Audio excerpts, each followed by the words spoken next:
The Adventure of the Blue Carbuncle by Sir Arthur Conan Doyle. I had called upon my friend Sherlock Holmes upon the second morning after Christmas, with the intention of wishing him the compliments of the season. He was lounging upon the sofa in a purple dressing gown, a pipe rack within his reach upon the right, and a pile of crumpled morning papers, evidently newly studied, near at hand. Beside the couch was a wooden chair, and on the angle of the back hung a very seedy and disreputable hard felt hat, much the worse for wear, and cracked in several places. A lens and a forceps lying upon the seat of the chair suggested that the hat had been suspended in this manner for the purpose of examination. "You are engaged," said I. "Perhaps I interrupt you." "Not at all. I am glad to have a friend with whom I can discuss my results. The matter is a perfectly trivial one." He jerked his thumb in the direction of the old hat. "But there are points in connection with it which are not entirely devoid of interest, and even of instruction." I seated myself in his armchair and warmed my hands before his crackling fire, for a sharp frost had set in, and the windows were thick with the ice crystals. "I suppose," I remarked, "that, homely as it looks, this thing has some deadly story linked on to it, that it is the clue which will guide you in the solution of some mystery and the punishment of some crime." No crime," said Sherlock Holmes, laughing. "Only one of those whimsical little incidents which will happen when you have 4 million human beings all jostling each other within the space of a few square miles. Amid the action and reaction of so dense a swarm of humanity, every possible combination of events may be expected to take place, and many a little problem will be presented which may be striking and bizarre without being criminal. We have already had experience of such. So much so," I remarked, "that of the last 6 cases which I've added to my notes, 3 have been entirely free of any legal crime." "Precisely. You allude to my attempt to recover the Irene Adler papers, to the singular case of Miss Mary Sutherland, and to the adventure of the man with the twisted lip. Well, I have no doubt that this small matter will fall into the same innocent category. You know Peterson, the commissionaire?" "Yes. It is to him that this trophy belongs." "It is his hat." No. He found it. Its owner is unknown.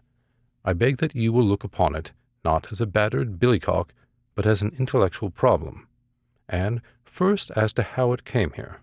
It arrived upon Christmas morning, in company with a good fat goose, which is, I have no doubt, roasting at this moment in front of Peterson's fire. The facts are these. About 4 o'clock on Christmas morning, Peterson, who, as you know, is a very honest fellow, was returning from some small jollification, and was making his way homeward down Tottenham Court Road. In front of him he saw, in the gaslight, a tallish man, walking with a slight stagger, and carrying a white goose slung over his shoulder. As he reached the corner of Good Street, a row broke out between this stranger and a little knot of roughs. One of the latter knocked off the man's hat, on which he raised his stick to defend himself, and, swinging it over his head, smashed the shop window behind him.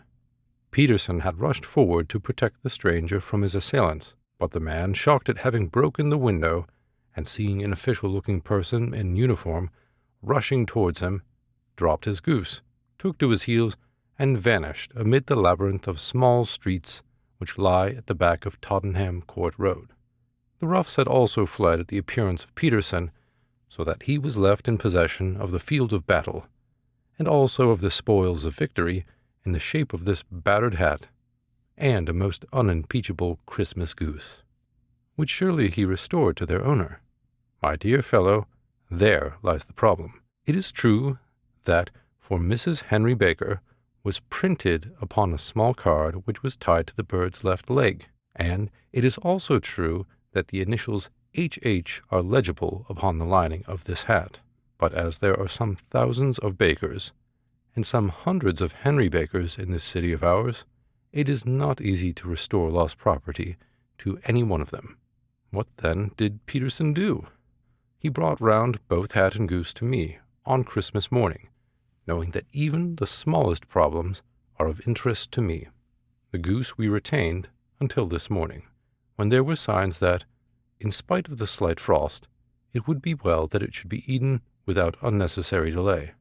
Its finder has carried it off, therefore, to fulfill the ultimate destiny of a goose, while I continue to retain the hat of the unknown gentleman who lost his Christmas dinner. Did he not advertise? No. Then what clue could you have as to his identity? Only as much as we can deduce. From his hat? Precisely. But you are joking. What can you gather from this old battered felt? Here is my lens. You know my methods. What can you gather yourself as to the individuality of the man who has worn this article? I took the tattered object in my hands and turned it over rather ruefully. It was a very ordinary black hat of the usual round shape, hard and much the worse for wear. The lining had been of red silk, but was a good deal discolored. There was no maker's name, but, as Holmes had remarked, the initials H.B. were scrawled upon one side. It was pierced in the brim for a hat securer, but the elastic was missing. For the rest, it was cracked, exceedingly dusty, and spotted in several places, although there seemed to have been some attempt to hide the discolored patches by smearing them with ink. I can see nothing, said I, handing it back to my friend. On the contrary, Watson, you can see everything. You fail, however, to reason from what you see. You are too timid in drawing your inferences. Then pray tell me, what is it that you can infer from this hat? He picked it up and gazed at it in the peculiar introspective fashion which was characteristic of him. It is perhaps less suggestive than it might have been, he remarked, and yet there are a few inferences which are very distinct, and a few others which represent at least a strong balance of probability. That the man was highly intellectual is of course obvious upon the face of it, and also that he was fairly well-to-do within the last 3 years, although he has now fallen upon evil days. He had foresight, but has less now than formerly, pointing to a moral retrogression, which, when taken with the decline of his fortunes, seems to indicate some evil influence, probably drink, at work upon him. This may account also for the obvious fact that his wife has ceased to love him. My dear Holmes, he has, however, retained some degree of self-respect, he continued, disregarding my remonstrance. He is a man who leads a sedentary life, goes out little, is out of training entirely, is middle-aged, has grizzled hair which he has had cut within the last few days, and which he anoints with lime cream. These are the more patent facts which are to be deduced from his hat. Also, by the way, that it is extremely improbable that he has had gas laid on in his house. You are certainly joking, Holmes. Not in the least. Is it possible that even now, when I give you these results, you are unable to see how they are attained? I have no doubt that I am very stupid, but I must confess that I am unable to follow you. For example, how did you deduce that this man was intellectual? For answer, Holmes clapped the hat upon his head. It came right over the forehead and settled upon the bridge of his nose. It is a question of cubic capacity, said he. A man with so large a brain must have something in it. The decline of his fortunes, then. This hat is 3 years old. These flat brims, curled at the edge, came in then. It is a hat of the very best quality. Look at the band of ribbed silk and the excellent lining. If this man could afford to buy so expensive a hat 3 years ago, and has had no hat since, then he has assuredly gone down in the world. Well, that is clear enough, certainly. But how about the foresight and the moral retrogression? Sherlock Holmes laughed. Here is the foresight, said he, putting his finger upon the little disc and loop of the hat securer. They are never sold upon hats. If this man ordered one, it is a sign of a certain amount of foresight, since he went out of his way to take this precaution against the wind. But since we see that he has broken the elastic, and has not troubled to replace it, it is obvious that he has had less foresight now than formerly, which is a distinct proof of a weakening nature. On the other hand, he has endeavored to conceal some of these stains upon the felt by daubing them with ink, which is a sign that he has not entirely lost his self-respect. Your reasoning is certainly plausible, The further points that he is middle-aged, that his hair is grizzled, that it has been recently cut, and that he uses lime cream are all to be gathered from a close examination of the lower part of the lining. The lens discloses a large number of hair ends, clean cut by the scissors of the barber. They all appear to be adhesive, and there is a distinct odor of lime cream. This dust, you will observe, is not the gritty gray dust of the street, but the fluffy brown dust of the house, showing that it has been hung up indoors most of the time, while the marks of moisture upon the inside are proof positive that the wearer perspired very freely, and could, therefore, hardly be in the best of training. But his wife, you said that she had ceased to love him. This hat has not been brushed for weeks. When I see you, my dear Watson, with a week's accumulation of dust upon your hat, and when your wife allows you to go out in such a state, I shall fear that you also have been unfortunate enough to lose your wife's affection. But he might be a bachelor. Nay, he was bringing home the goose as a peace offering to his wife. Remember the card upon the bird's leg. You have an answer to everything. But how on earth do you deduce that the gas is not laid on in his house? One tallow stain, or even two, might come by chance. But when I see no less than 5, I think that there can be little doubt that the individual must be brought into frequent contact with burning tallow, walks upstairs at night, probably with his hat in one hand and a guttering candle in the other. Anyhow, he never got any tallow stains from a gas jet. Are you satisfied? Well, it is very ingenious, said I, laughing, but since, as you said just now, there has been no crime committed and no harm done, save the loss of a goose, all this seems to be rather a waste of energy. Sherlock Holmes had opened his mouth to reply, when the door flew open and Peterson, the commissionaire, rushed into the apartment with flushed cheeks and the face of a man who is dazed with astonishment. "The goose, Mr. Holmes, the goose, sir," he gasped. "Eh? What of it, then? Has it returned to life and flapped off through the kitchen window?" Holmes twisted himself round upon the sofa to get a fairer view of the man's excited face. "See here, sir. See what my wife found in its crop." He held out his hand and displayed upon the center of the palm a brilliantly scintillating blue stone, rather smaller than a bean in size, but of such purity and radiance that it twinkled like an electric point in the dark hollow of his hand. Sherlock Holmes sat up with a whistle. "By Jove, Peterson," said he, "this is a treasure trove indeed. I suppose you know what you have got." "A diamond, sir? A precious stone. It cuts into glass as though it were putty." "It's more than a precious stone. It is the precious stone." "Not the Countess of Morcar's Blue Carbuncle?" I ejaculated. "Precisely so. I ought to know its size and shape, seeing that I have read the advertisement about it in the Times every day lately. It is absolutely unique, and its value can only be conjectured, but the reward offered of £1,000 is certainly not within a 20th part of the market price." £1,000? Great Lord of mercy! The commissionaire plumped down into a chair and stared from one to the other of us. "That is the reward, and I have reason to know that there are sentimental considerations in the background which would induce the Countess to part with half her fortune if she could but recover the gem." "It was lost, if I remember aright, at the Hotel Cosmopolitan," I remarked. "Precisely so.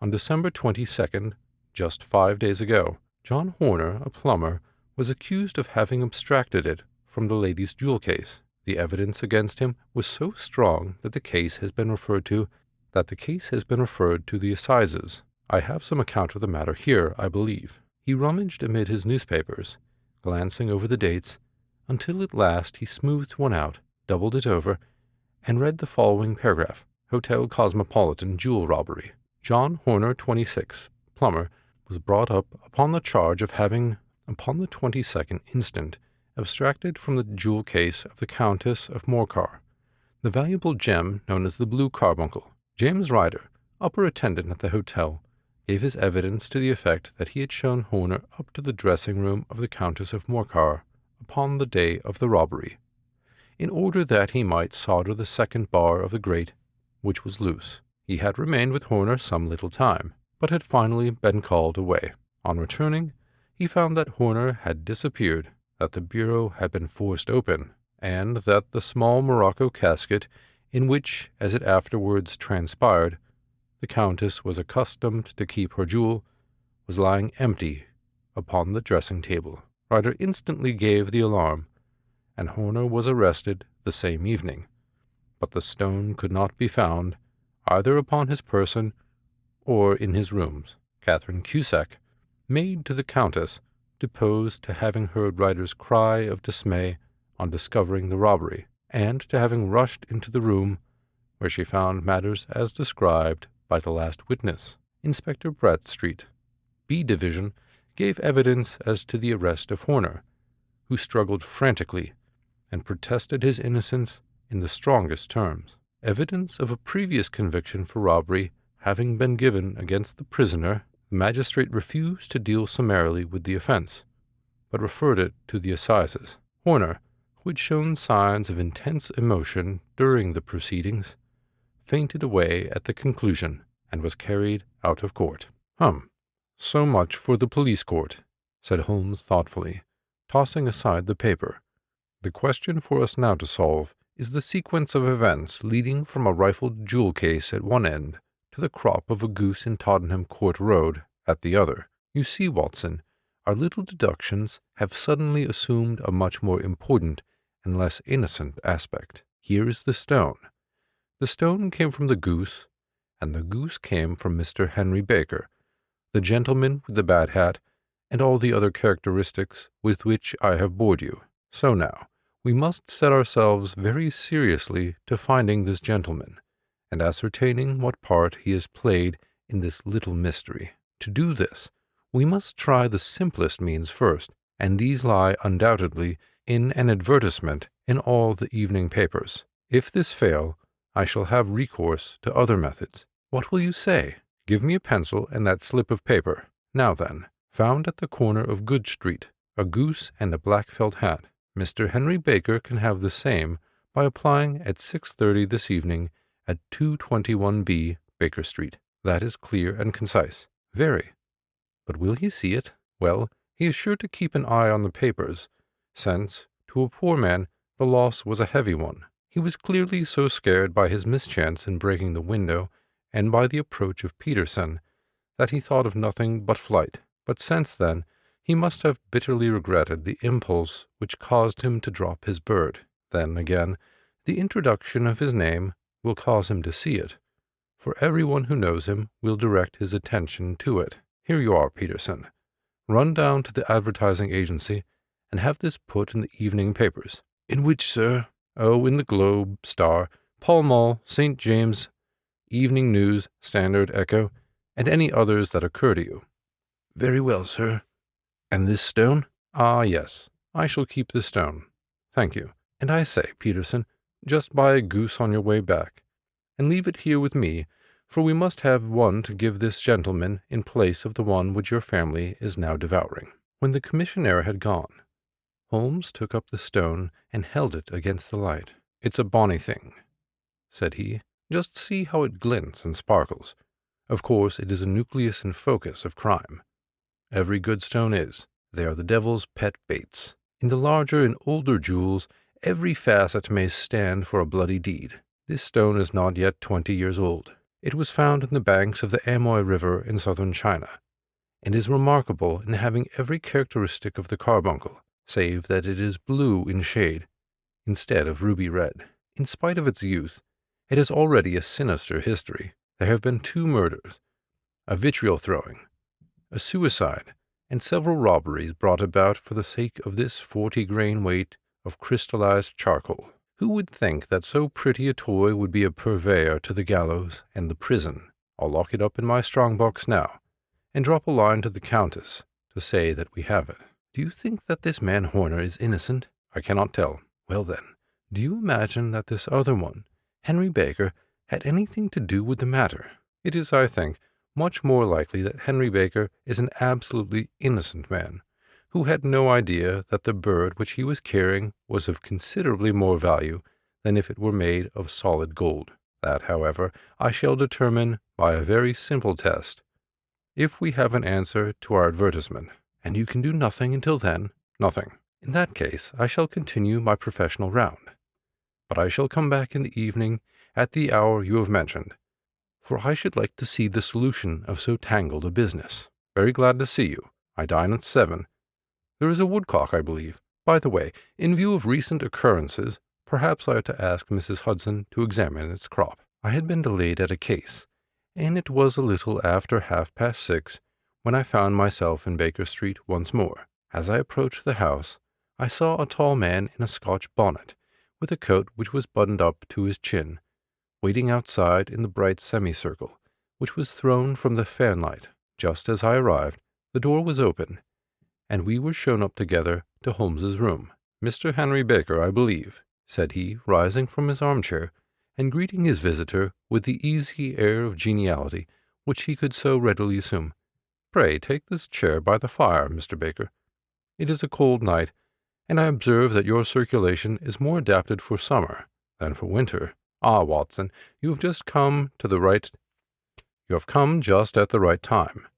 Is that your hat, Mr. Baker?" "Yes, sir, that is undoubtedly my hat." He was a large man, with rounded shoulders, a massive head, and a broad, intelligent face, sloping down to a pointed beard of grizzled brown. A touch of red in nose and cheeks, with a slight tremor of his extended hand, recalled Holmes's surmise as to his habits. His rusty black frock-coat was buttoned right up in front, with the collar turned up, and his lank wrists protruded from his sleeves without a sign of cuff or shirt. He spoke in a slow staccato fashion, choosing his words with care, and gave the impression generally of a man of learning and letters who had had ill usage at the hands of fortune. "We have retained these things for some days," said Holmes, "because we expected to see an advertisement from you giving your address. I am at a loss to know now why you did not advertise." Our visitor gave a rather shamefaced laugh. "Shillings have not been so plentiful with me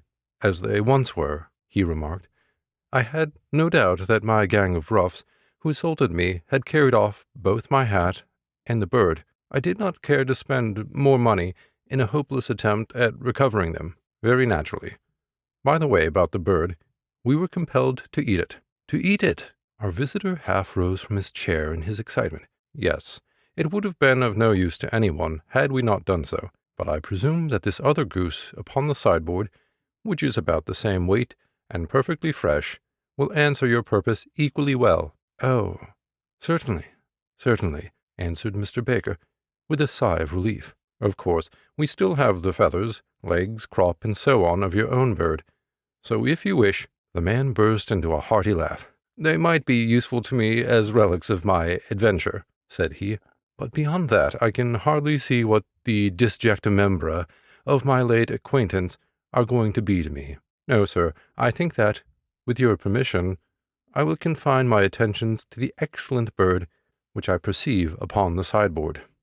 Sherlock Holmes glanced sharply across at me, with a slight shrug of his shoulders. "There's your hat, then, and there your bird," said he. "By the way, would it bore you to tell me where you got the other one from? I am somewhat of a fowl fancier, and I have seldom seen a better-grown goose." "Certainly, sir," said Baker, who had risen and tucked his newly gained property under his arm. "There are a few of us who frequent the Alpha Inn near the museum. We are to be found in the museum itself during the day, you understand. This year our good host, Windigate by name, instituted a goose club, by which, on consideration of some few pence every week, we were each to receive a bird at Christmas. My pence were duly paid, and the rest is familiar to you.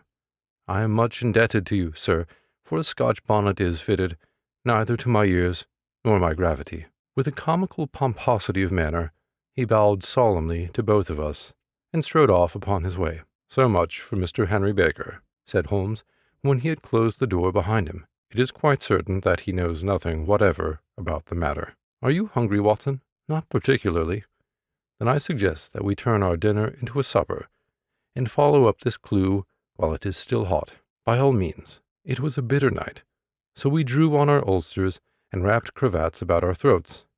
Outside, the stars were shining coldly in a cloudless sky, and the breath of the passers-by blew out into smoke like so many pistol shots. Our footfalls rang out crisply and loudly as we swung through the Doctor's Quarter, Wimpole Street, Harley Street, and so through Wigmore Street into Oxford Street.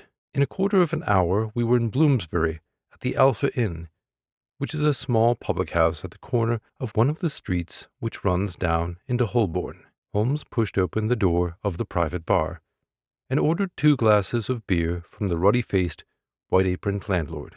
"Your beer should be excellent, if it is as good as your geese," said he. "My geese?" The man seemed surprised. "Yes, I was speaking only half an hour ago to Mr. Henry Baker, who was a member of your goose club." "Ah, yes, I see. But you see, sir, them's not our geese." "Indeed? Whose then?" "Well, I got the 2 dozen from a salesman in Covent Garden." "Indeed? I know some of them. Which was it?" "Breckenridge is his name." "Ah, I don't know him. Well, here's your good health, landlord, and prosperity to your house. Good night. Now for Mr. Breckenridge," he continued, buttoning up his coat as we came out in the frosty air. "Remember, Watson, that though we have so homely a thing as a goose at one end of this chain, we have at the other a man who will certainly get 7 years' penal servitude unless we can establish his innocence. It is possible that our inquiry may but confirm his guilt, but in any case, we have a line of investigation which has been missed by the police, and which a singular chance has placed in our hands. Let us follow it out to the bitter end. Faces to the south, then, and quick march." We passed across Holborn, down Endell Street, and so through a zigzag of slums to Covent Garden Market. One of the largest stalls bore the name of Breckenridge upon it, and the proprietor, a horsey-looking man with a sharp face and trim side whiskers, was helping a boy to put up the shutters. "Good evening. It's a cold night," said Holmes. The salesman nodded, and shot a questioning glance at my companion. "Sold out of geese, I see," continued Holmes, pointing at the bare slabs of marble. "Let you have 500 tomorrow morning." "That's no good." "Well, there's someone who stole with the gas flare." "Ah, but I was recommended to you." "Who by?" "The landlord of the Alpha." "Oh, yes. I sent him a couple of dozen." "Fine birds they were, too. Now where did you get them from?" To my surprise, the question provoked a burst of anger from the salesman. "Now then, mister," said he, with his head cocked and his arms akimbo, "what are you driving at? Let's have it straight now." "It is straight enough.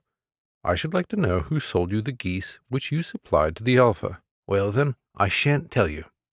So now." "Oh, it is a matter of no importance, but I don't know why you should be so warm over such a trifle." "Warm? You'd be as warm, maybe, if you were as pestered as I am. When I pay good money for a good article, there should be an end of the business, but it's, where are the geese? And who did you sell the geese to? And what will you take for the geese?" One would think they were the only geese in the world, to hear the fuss that is made over them. "Well, I have no connection with any other people who have been making inquiries," said Holmes, carelessly. "If you won't tell us, the bet is off, that is all. But I'm almost ready to back my opinion on a matter of fowls, and I have a fiver on it that the bird I ate is country bred." "Well, then, you've lost your fiver, for it's town bred," snapped the salesman. "It's nothing of the kind." "I say it is." "I don't believe it." "You think you know more about fowls than I, who've handled them ever since I was a nipper. I tell you, all those birds that went to the Alpha were town bred." "You'll never persuade me to believe that." "Well, you bet, then." "It's merely taking your money, for I know that I am right. But I'll have a sovereign on with you, just to teach you not to be obstinate." The salesman chuckled grimly. "Bring me the books, Bill," said he. The small boy brought round a small thin volume and a great greasy-backed one, laying them out together beneath the hanging lamp. "Now then, Mr. Cocksure," said the salesman, "I thought that I was out of geese. But before I finish, you'll find that there is still one left in my shop. You see this little book? Well, that's the list of the folk from whom I buy. D'ye see? Well, then, here on this page are the country folk, and the numbers after their names are where their accounts are in the big ledger. Now then, you see this other page in red ink? Well, that is a list of my town suppliers. Now, look at that third name. Just read it out to me." "Mrs. Oakshott, 117 Brixton Road, 249, read Holmes. "Quite so. Now turn that up in the ledger." Holmes turned to the page indicated. "Here you are. Mrs. Oakshott, 117 Brixton Road, egg and poultry supplier." Now then, what's the last entry? December 22nd, 24 geese, at 7 shillings, 6 pence. Quite so. There you are, and underneath, Sold to Mr. Windigate of the Alpha at 12 shillings. what have you to say now? Sherlock Holmes looked deeply chagrined. He drew a sovereign from his pocket and threw it down upon the slab, turning away with the air of a man whose disgust is too deep for words. A few yards off, he stopped under a lamp-post and laughed in the hearty, noiseless fashion which was peculiar to him. When you see a man with whiskers of that cut and the pink un protruding out of his pocket, you can always draw him by a bet, said he. I dare say that if I had put £100 down in front of him, that man would not have given me such complete information as was drawn from him by the idea that he was doing me on a wager. Well, Watson, we are, I fancy, nearing the end of our quest, and the only point which remains to be determined is whether we should go on to this Mrs. Oakshott tonight, or whether we should reserve it for tomorrow. It is clear from what that surly fellow said that there are others besides ourselves who are anxious about the matter, and I should— His remarks were suddenly cut short by a loud hubbub which broke out from the stall which we had just left. Turning round, we saw a little rat-faced fellow standing in the centre of the circle of yellow light, which was thrown by the swinging lamp, while Breckenridge, the salesman, framed in the door of his stall, was shaking his fists fiercely at the cringing figure. I've had enough of you and your geese, he shouted. I wish you were all at the devil together. If you come pestering me any more with your silly talk, I'll set the dog at you. You bring Mrs. Oakshott here, and I'll answer her. But what have you to do with it? Did I buy the geese off you? No, but one of them was mine all the same, whined the little man. Well, then, ask Mrs. Oakshott for it. She told me to ask you. Well, you can ask the King of Prussia, for all I care. I've had enough of it. Get out of this. He rushed fiercely forward, and the inquirer flitted away into the darkness. Ah, this may save us a visit to Brixton Road, whispered Holmes. Come with me, and we will see what is to be made of this fellow. Striding through the scattered knots of people who lounged round the flaring stalls, my companion speedily overtook the little man and touched him upon the shoulder. He sprang round, and I could see in the gaslight that every vestige of color had been driven from his face. Who are you, then? What do you want? He asked, in a quavering voice. You will excuse me, said Holmes blandly, but I could not help overhearing the questions which you put to the salesman just now. I think that I could be of assistance to you. You? Who are you? How could you know anything of the matter? My name is Sherlock Holmes. It is my business to know what other people don't know. But you can know nothing of this. Excuse me. I know everything of it. You are endeavoring to trace some geese which were sold by Mrs. Oakshott of Brixton Road to a salesman named Breckenridge, by him in turn to Mr. Windigate of the Alpha, and by him to his club, of which Mr. Henry Baker is a member. Oh, sir, you are the very man whom I have longed to meet, cried the little fellow, with outstretched hands and quivering fingers. I can hardly explain to you how interested I am in this matter. Sherlock Holmes hailed a four-wheeler which was passing. In that case, we had better discuss it in a cozy room rather than in this wind-swept marketplace, said he. But pray tell me, before we go farther, who it is that I have the pleasure of assisting. The man hesitated for an instant. My name is John Robinson, he answered, with a sidelong glance. No, the real name, said Holmes sweetly. It is always awkward doing business with an alias. A flush sprang to the white cheeks of the stranger. Well, then, said he, my real name is James Ryder. Precisely so. Head attendant at the Hotel Cosmopolitan. Pray, step into the cab, and I shall soon be able to tell you everything which you would wish to know. The little man stood glancing from one to the other of us with half-frightened, half-hopeful eyes, as one who is not sure whether he is on the verge of a windfall or of a catastrophe. Then he stepped into the cab, and in half an hour we were back in the sitting-room at Baker Street. Nothing had been said during our drive, but the high, thin breathing of our new companion and the claspings and unclaspings of his hands spoke of the nervous tension within him. Here we are, said Holmes cheerily, as we filed into the room. The fire looks very seasonable in this weather. You look cold, Mr. Ryder. Pray take the basket chair. I will just put on my slippers before we settle this little matter of yours. Now then, you want to know what became of those geese? Yes, sir. Or rather, I fancy, of that goose. It was one bird, I imagine, in which you were interested, white, with a black bar across the tail. Ryder quivered with emotion. "Oh, sir," he cried, "can you tell me where it went to?" It came here. Here? Yes, and a most remarkable bird it proved. I don't wonder that you should take an interest in it. It laid an egg after it was dead. The bonniest, brightest little blue egg that ever was seen. I have it here in my museum. Our visitor staggered to his feet and clutched the mantelpiece with his right hand. Holmes unlocked his strong box and held up the Blue Carbuncle, which shone out like a star, with a cold, brilliant, many-pointed radiance. Ryder stood glaring with a drawn face, uncertain whether to claim or to disown it. "The game's up, Ryder," said Holmes quietly. "Hold up, man, or you'll be into the fire. Give him an arm back into his chair, Watson.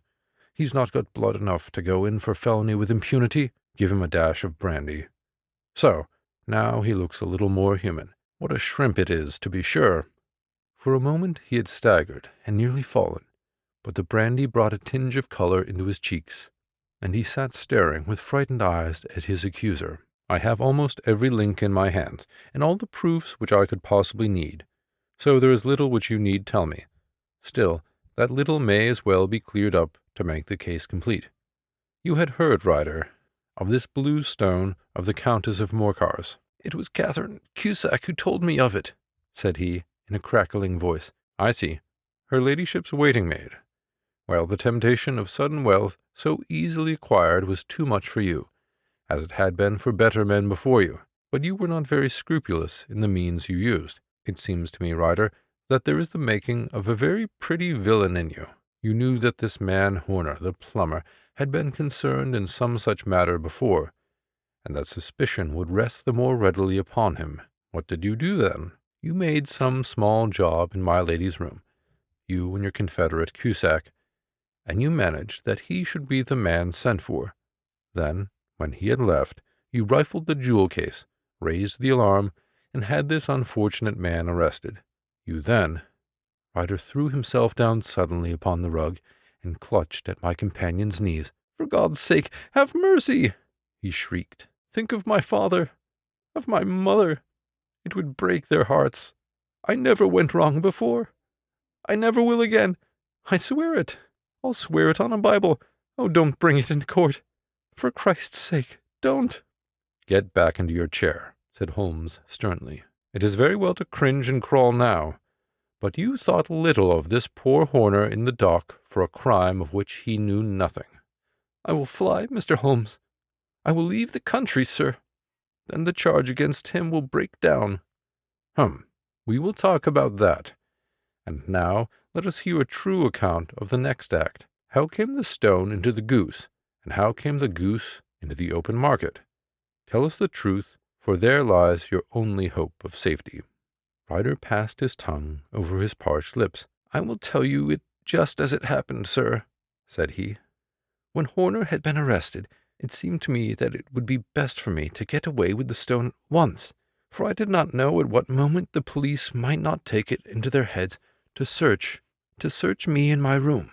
There was no place about the hotel where it would be safe. I went out as if on some commission, and I made for my sister's house. She had married a man named Oakshott, and lived in Brixton Road, where she fattened fowls for the market.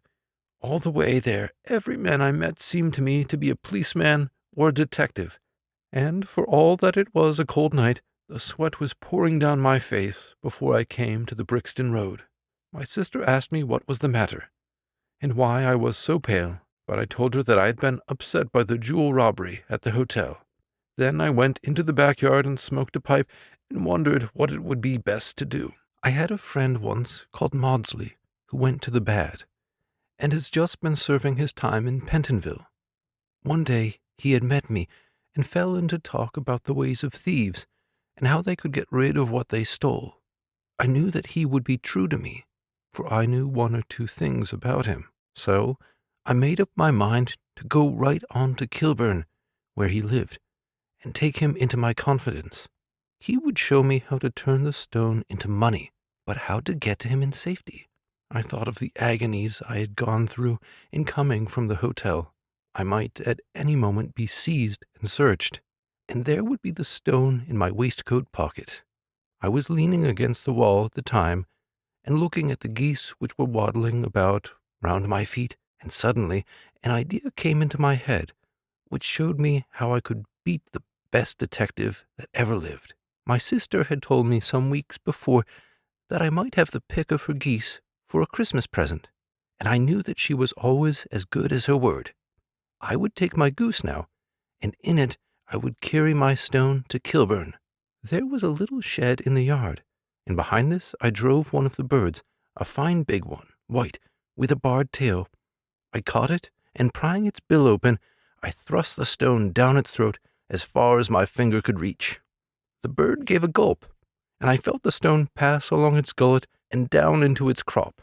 But the creature flapped and struggled, and out came my sister to know what was the matter. As I turned to speak to her, the brute broke loose and fluttered off among the others. "Whatever were you doing with that bird, Jem?" says she. "Well," said I, "you said you'd give me one for Christmas, and I was feeling which was the fattest." "Oh," says she, "we've set yours aside for you. Jem's bird, we call it. It's the big white one over yonder. There's 26 of them, which makes one for you and one for us, and 2 dozen for the market." "Thank you, Maggie," says I, "but if it is all the same to you, I'd rather have that one I was handling just now." "The other is a good 3 pound heavier," said she, "and we fattened it expressly for you." "Never mind. I'll have the other, and I'll take it now," said I. "Oh, just as you like," said she, a little huffed. "Which is it you want, then?" "That white one with the barred tail, right in the middle of the flock." "Oh, very well. Kill it and take it with you." Well, I did what she said, Mr. Holmes, and I carried the bird all the way to Kilburn. I told my pal what I had done, for he was a man that it was easy to tell a thing like that to. He laughed until he choked, and we got a knife and opened the goose. My heart turned to water, for there was no sign of the stone, and I knew that some terrible mistake had occurred. I left the bird, rushed back to my sister's, and hurried into the backyard. There was not a bird to be seen there. "Where are they all, Maggie?" I cried. "Gone to the dealers, Jim." "Which dealers?" "Breckenridge, of Covent Garden." "But was there another with a barred tail?" I asked. "The same as the one I chose?" "Yes, Jem. There were 2 barred tail ones, and I could never tell them apart." "Well then, of course I saw it all, and I ran off as hard as my feet would carry me to this man Breckenridge. But he had sold the lot at once, and not one word would he tell me as to where they had gone. You heard him yourselves tonight. Well, he has always answered me like that. My sister thinks that I am going mad.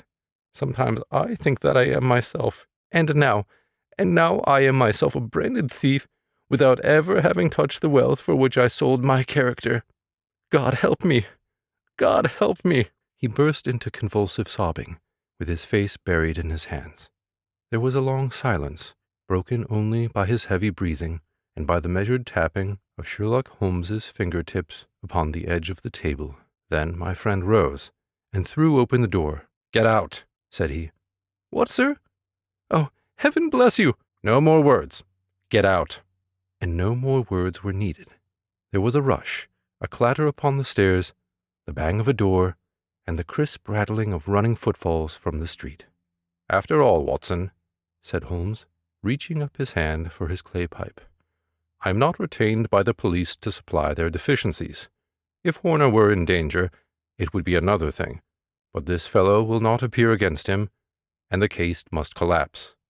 I suppose that I am commuting a felony, but it is just possible that I am saving a soul. This fellow will not go wrong again. He is too terribly frightened. Send him to jail now, and you make him a jailbird for life. Besides, it is the season of forgiveness. Chance has put in our way a most singular and whimsical problem, and its solution is its own reward. If you will have the goodness to touch the bell, Doctor, we will begin another investigation, in which also a bird will be the chief feature."